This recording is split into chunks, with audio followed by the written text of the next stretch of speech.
Hey, Bridgetown Church, and to all of you listening online, welcome to the Bridgetown Daily for Monday, January 4th. Yes, ladies and gentlemen, the Daily is back. It's a new year and a new season. And I love the new year because it's an intuitive time to pause and reflect. This coming Sunday, I am, God willing, teaching on the prayer of examen from Ignatius of Loyola, the founder of the Jesuits. And I will make a case that we don't change from experience. We change when we reflect on our experience with God and with other people.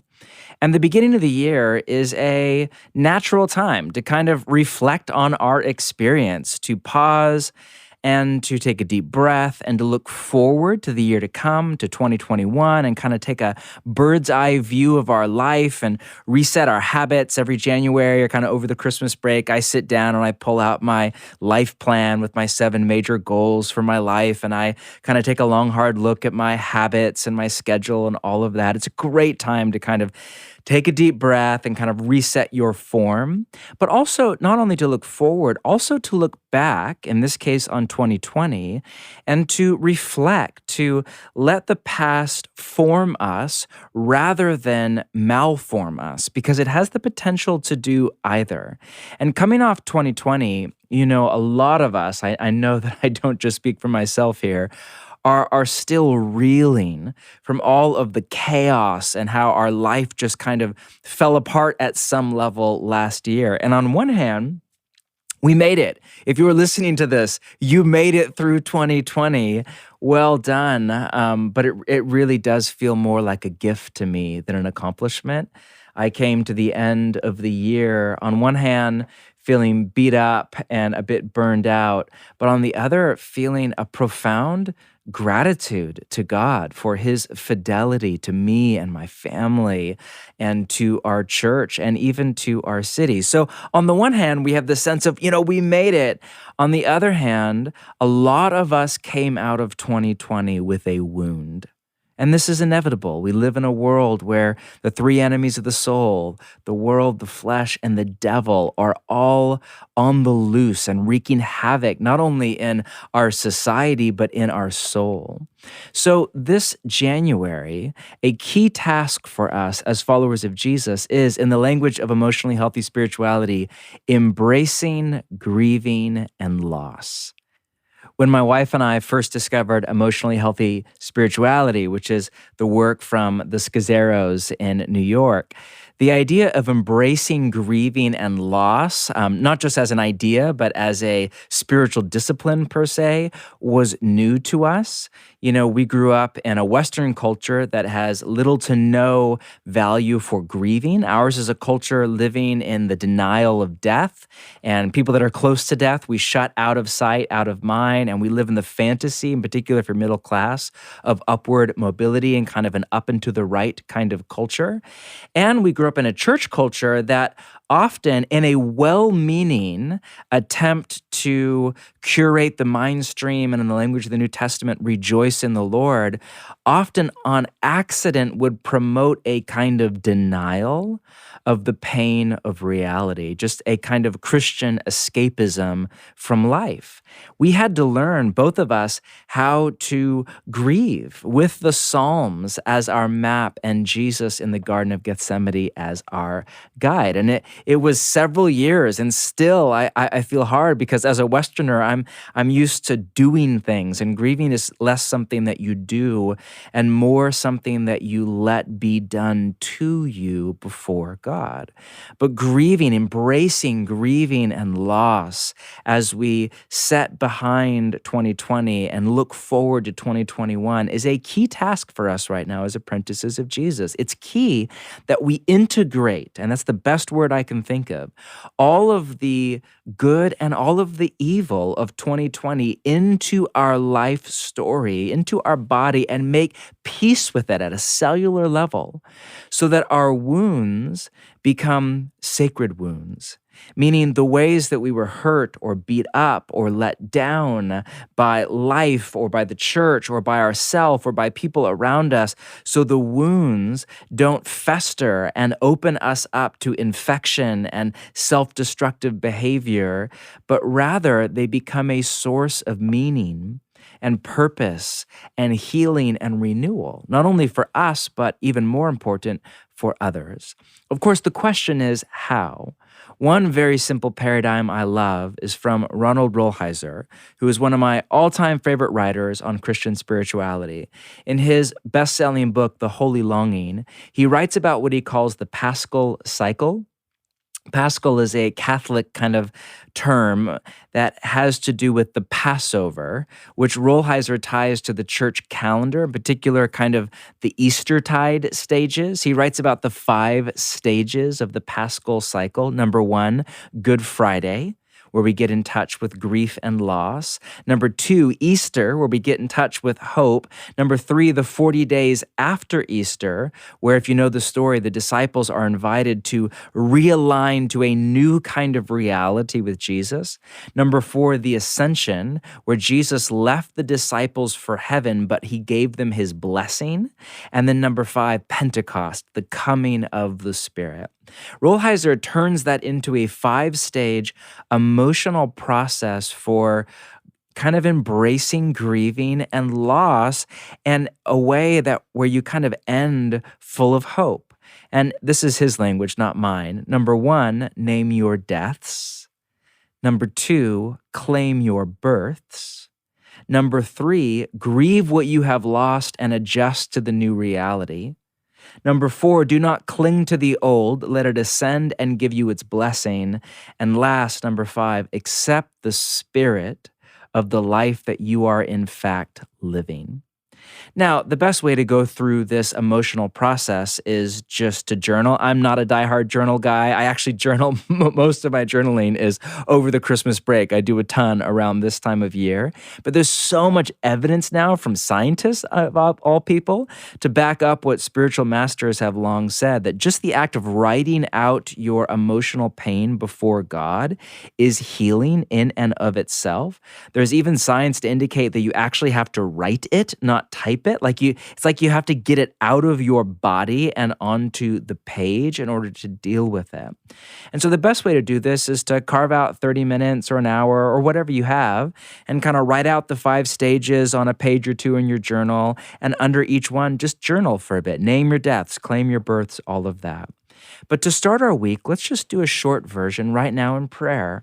Wherever you are, if you're folding laundry or walking your dog or driving in your car to work or getting ready for your first Zoom meeting or chasing your 3-year-old around the house or wherever you're at, I invite you to take a deep breath and slow your mind and your body down to the flow of the Spirit of God deep inside you, that undercurrent of peace and serenity.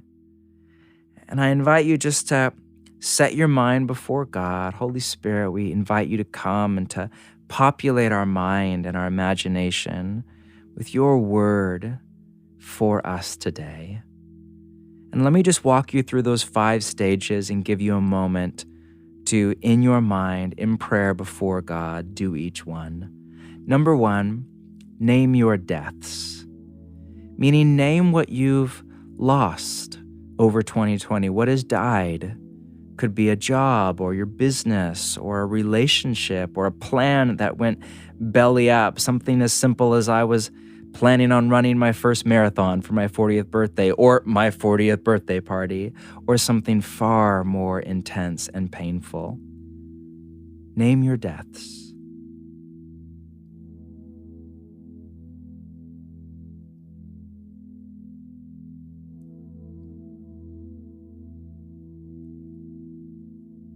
Number 2, claim your births, meaning what has God started to birth in your heart or even in your life? What's the new thing, in the language of Isaiah, that God is doing in and through you?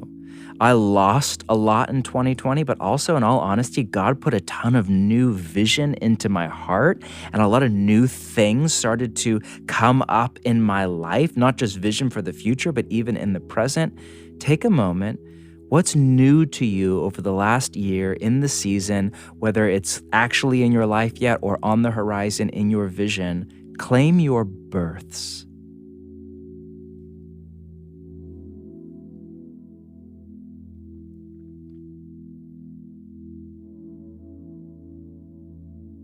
Number 3, grieve what you have lost and adjust to the new reality. Grieve what you have lost. Think about that list you just made a moment ago. Get in touch with the pain of what you have lost. Don't shy away from it. Don't run away from it. You don't need to get lost in the pain. But neither do you want to live in denial of it. Just make emotional contact with your pain. Just feel it. Grieve it. Hold it before God in honesty.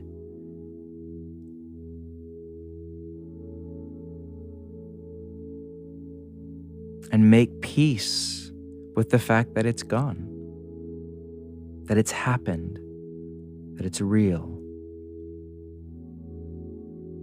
Number 4, do not cling to the old. Let it ascend and give you its blessing. Let go of the past. Let go of what it is you've lost. Don't try to get back to it if it's not God's will for your life, or if it's not possible or it's not doable. Let it go. Release your emotional need. Let it bless your future as a warm memory of not something that you're sad that you've lost anymore, as much as you are grateful that you had it in the first place. What a gift that season was, that job was, that living situation was, that relationship was. Just let it give you its blessing. Let it live on in the memory that you carry in the storehouse of your body. And when it comes, let it not produce sorrow anymore, but let it produce gratitude and sobriety for how fleeting our life is and how good it is before God, and how all of life is gift.